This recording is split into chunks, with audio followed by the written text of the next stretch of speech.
Khammam press club ప్రాంగణం నూతన శోభను సంతరించుకోగా టీడబ్ల్యూజేఎఫ్ ప్రెస్ క్లబ్ అధ్యక్షులు ఆంతోటి శ్రీనివాస్ ఆధ్వర్యంలో భారతదేశపు తొలితరం సంపాదకులు విలేకరుల చిత్రపటాల ఆవిష్కరణ కార్యక్రమం అంగరంగ వైభవంగా జరిగింది. ముఖ్య అతిథిగా విచ్చేసిన కాంగ్రెస్ పార్టీ నగర అధ్యక్షులు కార్పొరేటర్ నాగండ్ల దీపక్ చౌదరి ఈ అపురూప చిత్రపటాలను ఆవిష్కరించి ప్రజాస్వామ్య పరిరక్షణలో జర్నలిస్టుల పాత్ర అత్యంత కీలకమని, ఎటువంటి ప్రయోజనాలు ఆశించకుండా వారు చేసిన త్యాగాలు చిరస్మరణీయమని కొనియాడారు. అనంతరం ప్రెస్ క్లబ్ అధ్యక్షులు శ్రీనివాస్ మాట్లాడుతూ ఖమ్మం ప్రెస్ క్లబ్ రాష్ట్రంలోనే ఆదర్శవంతంగా తీర్చిదిద్దడమే తన ధ్యేయమని, వార్షికోత్సవాలు, మహిళా జర్నలిస్టుల సన్మానాలు వంటి కార్యక్రమాలతో క్లబ్ కు వచ్చే వన్నె తెచ్చామని వివరించారు. జర్నలిస్టుల హక్కుల సాధనకు తాను ఎల్లవెల్లా కట్టుబడి ఉంటానని ముఖ్య అతిథి హామీ ఇవ్వగా ఈ ప్రతిష్టాత్మక కార్యక్రమంలో టీడబ్ల్యూజేఎఫ్, టీబీజేఎస్ నాయకులు అరవల్లి నాగేష్, సామ్రాట్ గుప్తా, కుంభం రవికుమార్, వీఆర్ఎం వెంకట్ తదితరులతో పాటు భారీ సంఖ్యలో పాత్రికేయులు ఉత్సాహంగా పాల్గొన్నారు.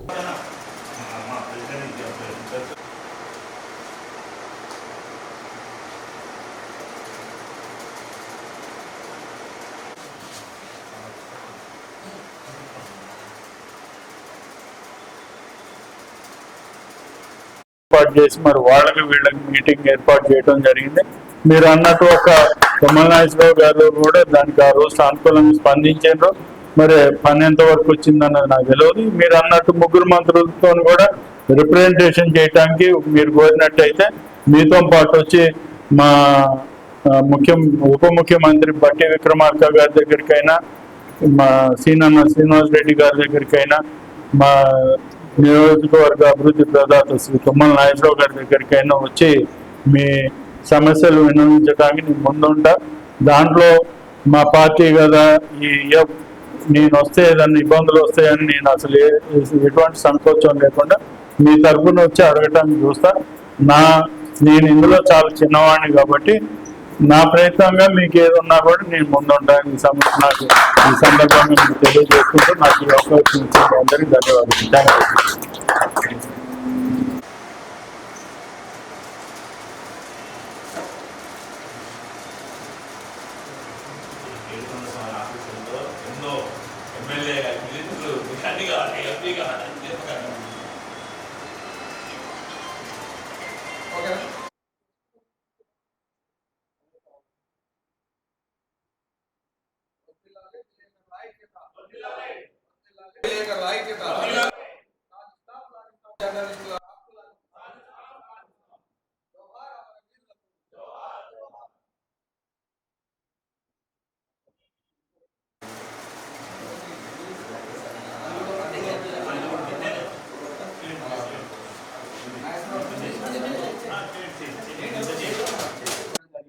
దానిలో భాగంగానే మన ఖమ్మం ప్రెస్ క్లబ్ లో ఉన్నటువంటి అమరులైనటువంటి అంటే మన దేశంలో కావచ్చు, లేదంటే మన జిల్లాలో పక్కనే తిరుమలపాలకు సంబంధించిన మొట్టమొదటి తెలంగాణ అమరవీరుడు ముస్లిం, ఆయన పేరు అలీఖాన్, అస్లాం అలీఖాన్, ఆయన గారు కూడా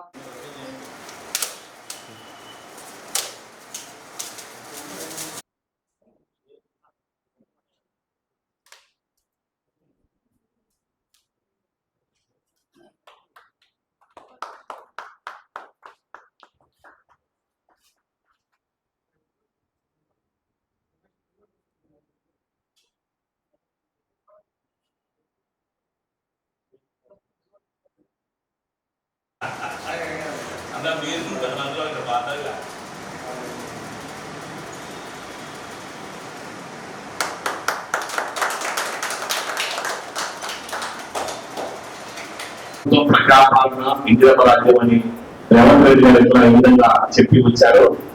మా యొక్క అవసరాలు విదేశాల విషయం కూడా మరి దీపంగా మరి ఉప ముఖ్యమంత్రి గారికి మంత్రుల దృష్టికి తీసుకెళ్తానికి మరి పిలవగానే వారి యొక్క మంచి అమూల్యమైన సమయం మన మధ్యలో జరపడానికి వచ్చినందుకు ప్రెస్ క్లబ్ తరఫున మన అన్ని తరఫున ప్రత్యేకంగా కృతజ్ఞతలు తెలియజేస్తూ మరి అలాగనే ఎందుకంటే ఈ ప్రెస్ క్లబ్ విషయంలో మరి అన్నయ్య ఎప్పటి నుంచో ఆంధ్రలో కార్పొరేట్ చేశారు, కౌన్సిలర్ చేశారు. ఆ అనుభవం ప్రజలలో ఉండే ప్రభుత్వం యొక్క మంచి పనులు ప్రజల దృష్టికి కానీ మరి అధికార దృష్టికి వెళ్ళాలంటే మీరు ఇప్పుడున్న అధికార పార్టీ కానీ ఎప్పుడున్న ఏ అధికార పార్టీ కానీ జర్నలిస్టులను ప్రేమిస్తే మాత్రమే మీరు చేసే ప్రతి అభివృద్ధి ప్రజలకు వెళ్తుంది. మీరు విజయకేతనం ఎగరవేస్తామని నేను తెలియజేస్తున్నాను.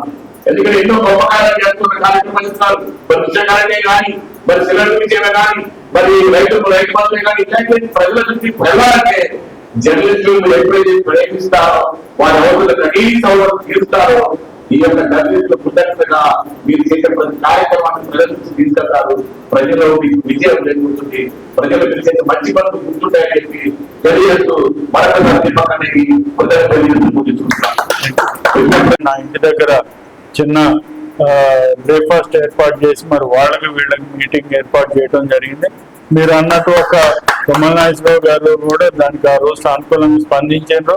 మరి పని ఎంత వరకు వచ్చిందన్నది నాకు తెలియదు. మీరు అన్నట్టు ముగ్గురు మంత్రులతో కూడా రిప్రజెంటేషన్ చేయడానికి మీరు కోరినట్టయితే మీతో పాటు వచ్చి మా ఉప ముఖ్యమంత్రి బట్టి విక్రమార్క గారి దగ్గరికైనా, మా శ్రీనివాస్ రెడ్డి గారి దగ్గరికైనా, మా నియోజకవర్గ అభివృద్ధి ప్రదాత శ్రీ తుమ్మల నాగేశ్వరరావు గారి దగ్గరికైనా వచ్చి మీ సమస్యలు విన్నవించడానికి నేను ముందుంటా.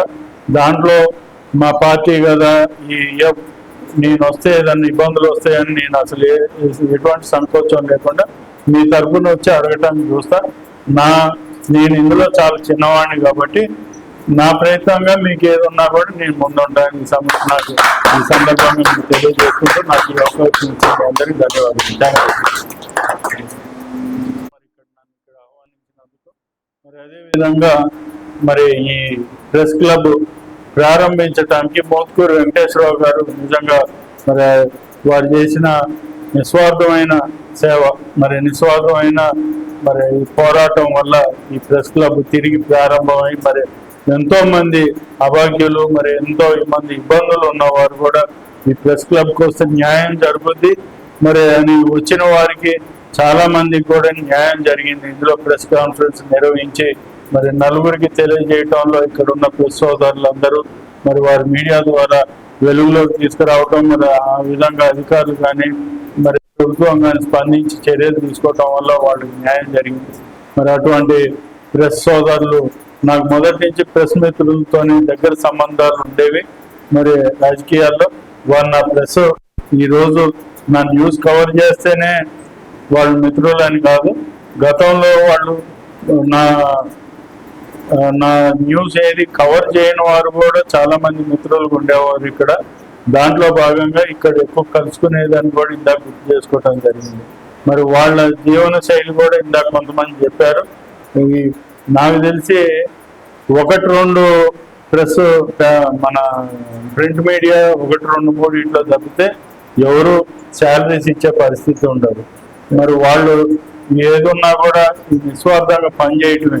ప్రభుత్వాలు ఏమున్నా కూడా వారికి ఇచ్చిన వారు కోరే కోరికలు ఏవైతే ఉన్నాయో జనరల్గా వాళ్ళందరూ కూడా బిలో పవర్టీకి చెందిన వారే ఉంటారు ఈ ప్రెస్ విలేకరులలో కూడా. కాబట్టి తప్పకుండా ఏ ప్రభుత్వం ఉన్నా, అంటే ఇప్పుడున్న ప్రస్తుతం రేవంత్ రెడ్డి గారు మా కాంగ్రెస్ ప్రభుత్వంలో కూడా వారికి తప్పనిసరిగా ఇళ్ళు ఇవ్వాల్సిందే, అక్రిడేషన్ కార్డ్స్ ఇవ్వాల్సిందే. అదేవిధంగా వాళ్ళు అడుగుతున్న హెల్త్ కార్డులు కూడా ఇచ్చినట్లయితే మరి వాడికి కనీస వారికి మనం తోడ్పాటు అందించినట్టు అవుతుంది. కాబట్టి వాళ్ళు అడిగే వాటిలో ఎటువంటి గుండెమ్మ కోరికలు లేవు. కాబట్టి గతంలో కూడా నేను మా మంత్రి తుమ్మల నాగేశ్వరరావు గారి దృష్టికి తీసుకుపోవటం కొరకు కొంతమంది ప్రెస్ సోదరులు మరి ఏ సంఘాలు అన్ని నాకు పెద్దగా వాటి మీద అవగాహన లేదు. వాళ్ళు